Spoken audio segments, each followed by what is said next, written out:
Hai, selamat datang di ruang Miss Caca, ruang berbagi dan belajar bersama tentang apa saja yang ada di sekitar kita. Di video kali ini, Miss Caca akan mengajak kita semua untuk mempelajari tentang pengaruh kegiatan ekonomi terhadap kesejahteraan masyarakat. Tapi sebelumnya, jangan lupa like, komen, subscribe, dan share video ini agar dapat bermanfaat dan dapat menjadi bahan belajar teman-teman yang lainnya. Sudah siap? Yuk kita mulai belajar.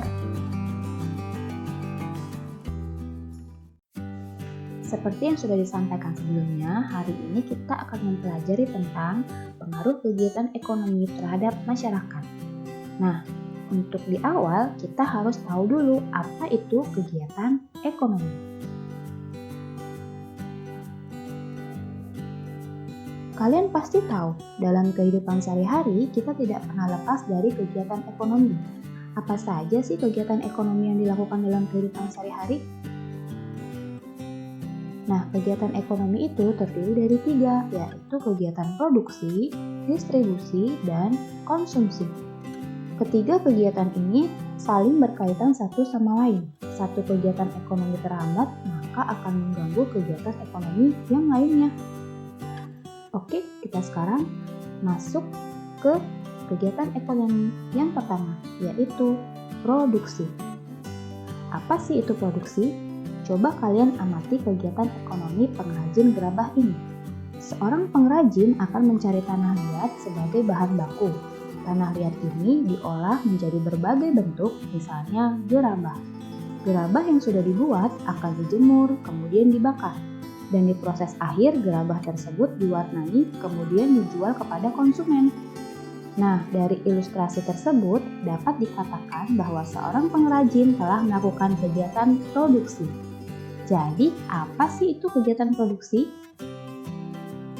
Kegiatan produksi adalah kegiatan menghasilkan barang dalam rangka memenuhi kebutuhan hidup. Orang yang melakukan kegiatan produksi disebut produsen. Coba, kalian pasti bisa menyebutkan kegiatan produksi lainnya yang ada dalam kehidupan sehari-hari kan, yang ada di sekitar kalian. Nah, kegiatan produksi berpengaruh terhadap kesejahteraan pemilik sumber daya ekonomi dan produsen. Bagi pemilik sumber daya ekonomi, adanya proses produksi memungkinkan memperoleh balas jasa. Sedangkan bagi produsen, adanya proses produksi menyebabkan produsen memperoleh keuntungan. Selanjutnya, keuntungan tersebut digunakan untuk menjaga kelangsungan usaha dan memenuhi kebutuhan hidup. Ini dilakukan dalam upaya mencapai kesejahteraan hidup. Sekarang kita masuk kegiatan kedua, yaitu distribusi. Setiap hari kamu makan dan menggunakan pakaian, bukan? Bahan makanan tersebut dihasilkan di suatu daerah tertentu. Pakaian juga diproduksi di daerah tertentu. Untuk mendatangkan bahan makanan dan pakaian diperlukan kegiatan penyaluran.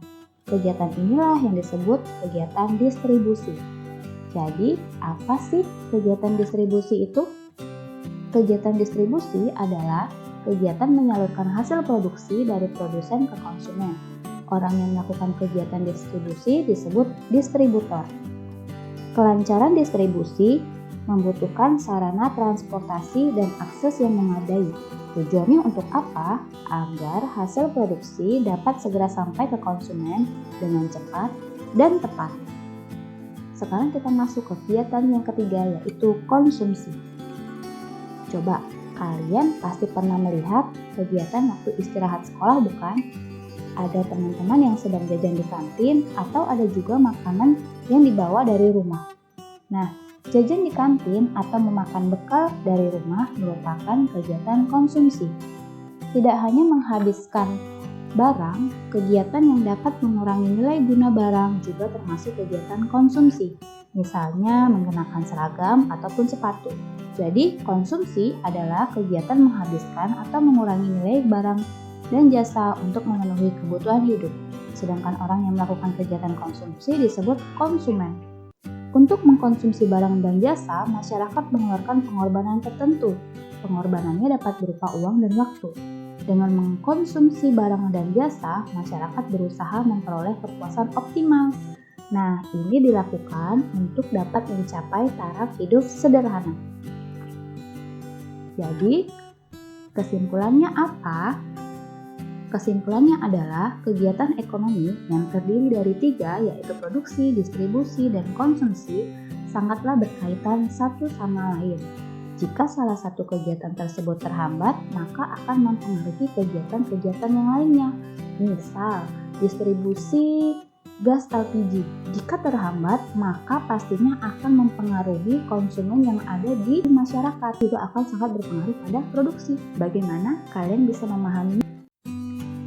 Gimana pelajaran kali ini? Mudah dan menyenangkan bukan? Semoga dapat bermanfaat bagi kalian semua.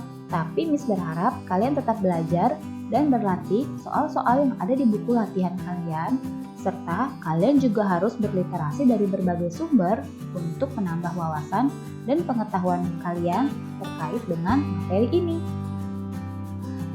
Demikian video dari Miss Caca ya, tapi jangan lupa sebelumnya like, komen, subscribe, dan share video ini agar dapat menjadi bahan belajar bagi teman-teman lainnya serta bermanfaat juga bagi rekan-rekan kalian yang lain.